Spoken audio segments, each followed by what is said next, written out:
Olá pessoal, de volta aqui com a discografia comentada dos Beatles no canal Larry Beatles, aqui do Marcelo Sanches.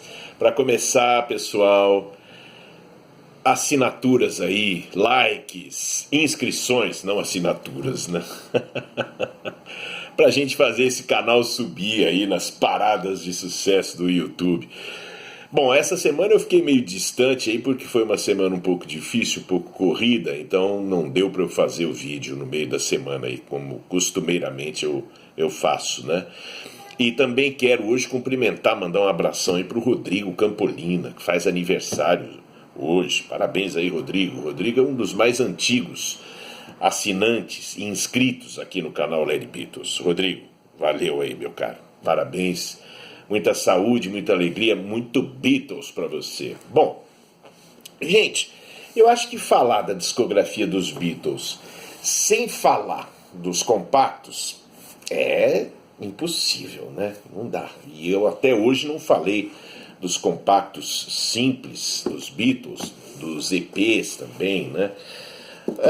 Como eu já não tenho mais os compactos em vinil, né? Eu acabei vendendo muita coisa e tá difícil de importar disco.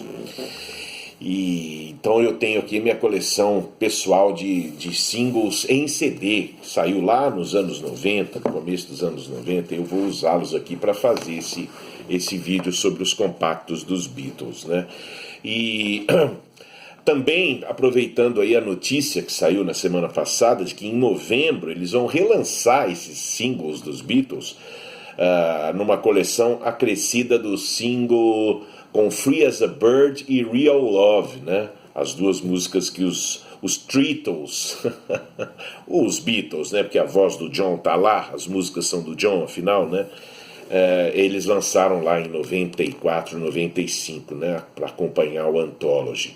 E eu não sei o que vai ter de excepcional. Eu sei que vai sair em CD, possivelmente em vinil também, obviamente, né? E não sei se vão trazer capas diferentes, se são singles diferentes dos singles britânicos. Eu sei que essa coleção aqui dos anos 90 é uma coleção dos singles britânicos, fiel aos lançamentos britânicos dos anos 60, né? Então, aqui a gente tem o Love Me Do, né?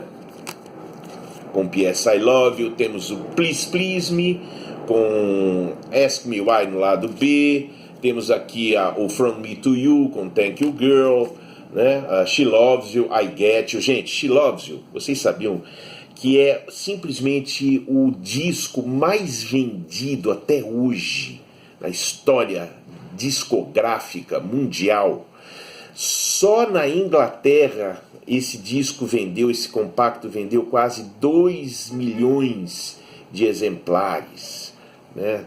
Ali na época do lançamento dele. O que está computado até hoje eu não consegui localizar os números, mas eu sei que os Beatles venderam em torno de 1 bilhão de cópias de discos, né? Até hoje, no mundo todo. Eles estão na frente do Michael Jackson e do Elvis Presley. Os Beatles são os artistas mais bem-sucedidos da história discográfica mundial, né? Simplesmente isso. E o She Loves You é o single que é a grande locomotiva disso tudo. Foi o single que mais vendeu dos Beatles, né? E um dos singles, e provavelmente o single que mais vendeu na história da discografia mundial. Simplesmente isso. Aí temos aqui I Wanna Hold Your Hand com This Boy, né? Can't Buy Me Love, You Can Do That, A Hard Day's Night, Things We Say Today. Esse aqui é o I Feel Fine com She's a Woman, né? Ticket to Ride, Yes It Is. Ticket to Ride foi um dos singles mais bem vendidos dos Beatles no Brasil, sabiam disso? Eu não tenho de cor aí o número, mas eu sei que foi um dos singles dos Beatles que mais venderam naquela ocasião. Como eu já disse, no começo, nos primeiros anos da Beatlemania aqui no Brasil, os Beatles nem vendiam tanto assim. Eles perdiam, por exemplo, em vendas para a Jovem Guarda, mas passaram a vender, né?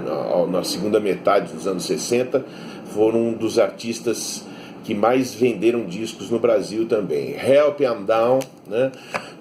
We Can Work It Out, Day Tripper, as capas são barato, né?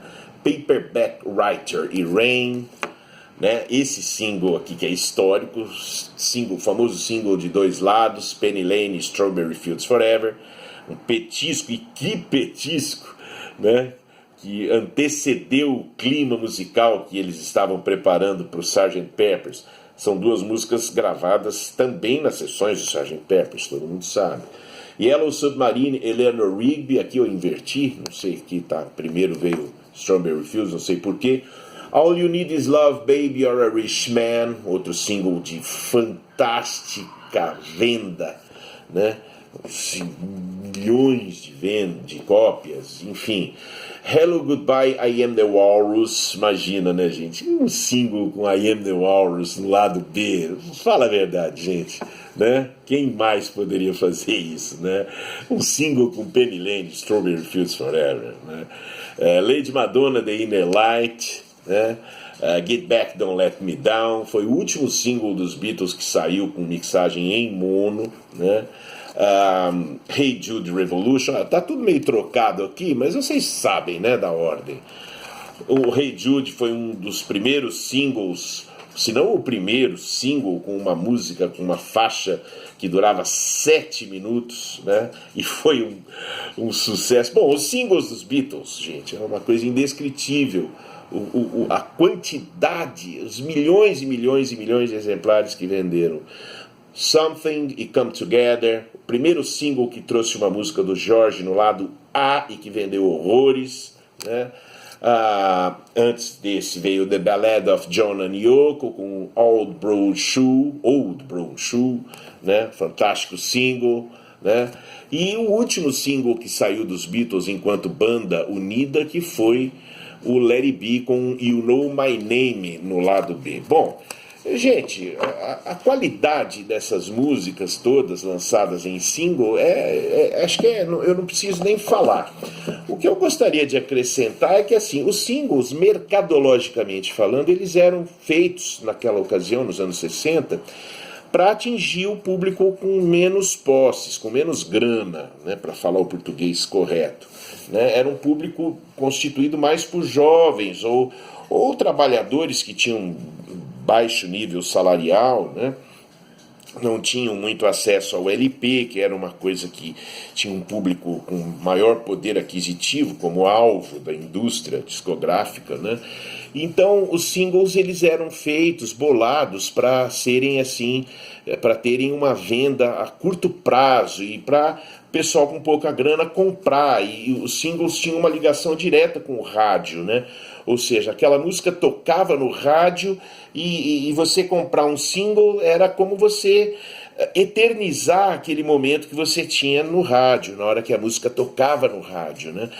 Nos anos 60 era muito comum os singles terem músicas próprias, ou seja, a maior parte dos singles, para ficar nos Beatles, por exemplo, a maior parte dos singles dos Beatles, eles eram lançamentos exclusivos, né? Então, raramente, foi o caso de A Hard Day's Night, Ticket to Ride, ou seja, músicas Help, né? Músicas que saíam no lado A do single, normalmente o lado B não tinha nos LPs, né, ingleses. Então o single tinha praticamente uma vida própria. Não era. Depois, com o tempo, passou a ser aquela coisa, um gancho para a venda do LP. Assim, se adiantavam 2 músicas no single que provavelmente estariam inclusas nos LPs. Nem sempre, claro. Mesmo nos anos 70, essa prática não foi, assim, vamos dizer, uma regra muito rígida. Mas era basicamente isso, os singles tinham vida própria. Então, por exemplo, na época do... E os Beatles começaram com single, né? Eles lançaram Love Me Do com P.S. I Love You, e depois lançaram o Please Please Me, que foi... O Please Please Me arrebentou, né?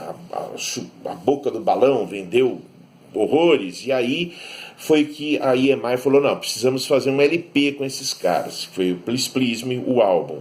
Mas aí o Please Please Me já estava quase, metade dele já estava feito por causa dos 2 singles, Love Me Do com P.S. I Love e o Please Please Me com Ask Me Why.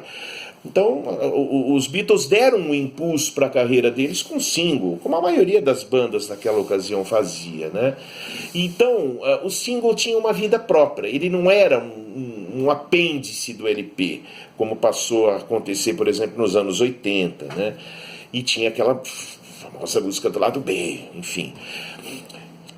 Os EPs, por exemplo, já eram uma outra história, que são os EPs dos Beatles, né?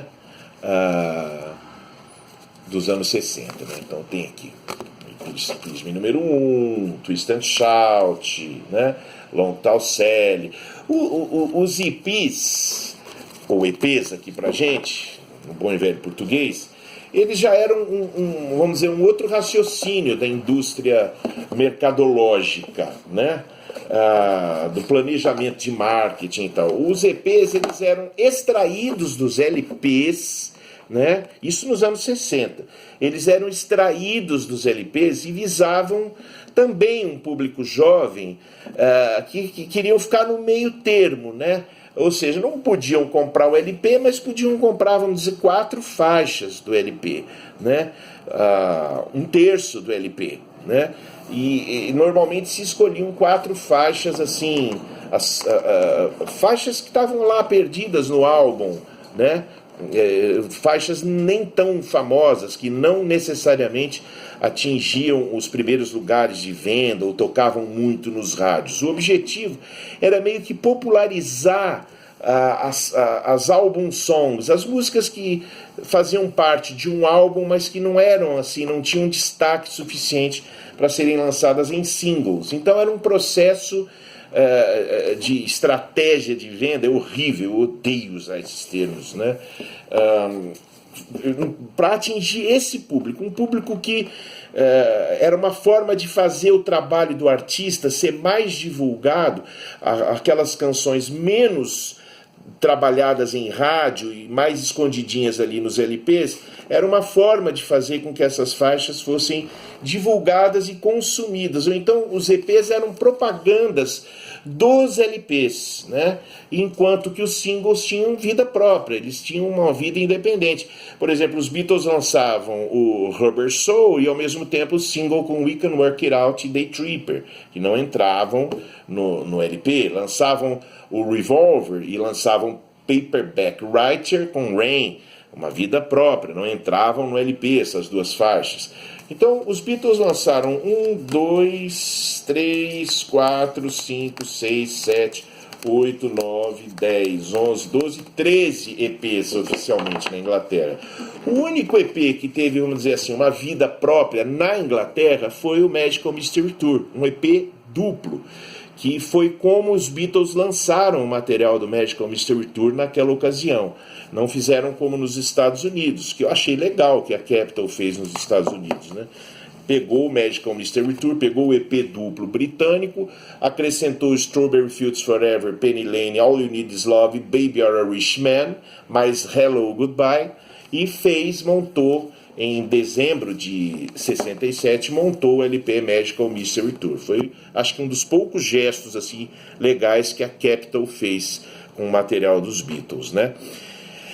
Então é isso, esses discos eu gosto assim, quando eu tô, por exemplo, antes de dormir, eu pego, deito, tal, não quero ouvir um disco inteiro, né? Eu pego e ouço os EPs, por exemplo, ou ouço um single, né? Coloco ali do lado para ouvir e tal. Hoje em dia, infelizmente, os singles estão reduzidos a uma faixa no Spotify aí. Eu não sou muito fã de Spotify. Eu uso eventualmente quando eu estou viajando, ou caminhando, tal, não sei o quê. Mas o ritual de ouvir um disco, mesmo sendo um EP ou um single, para mim pegar o formato físico, a capinha, olhar e tal, é essencial e indispensável. Pessoal, vou ficando por aqui. Valeu. Volto, com certeza essa semana acho que vai ser mais tranquila para mim. Eu volto aí terça-feira para dar sequência aqui nos vídeos do Larry Beatles. Valeu, gente. Bom domingo para vocês.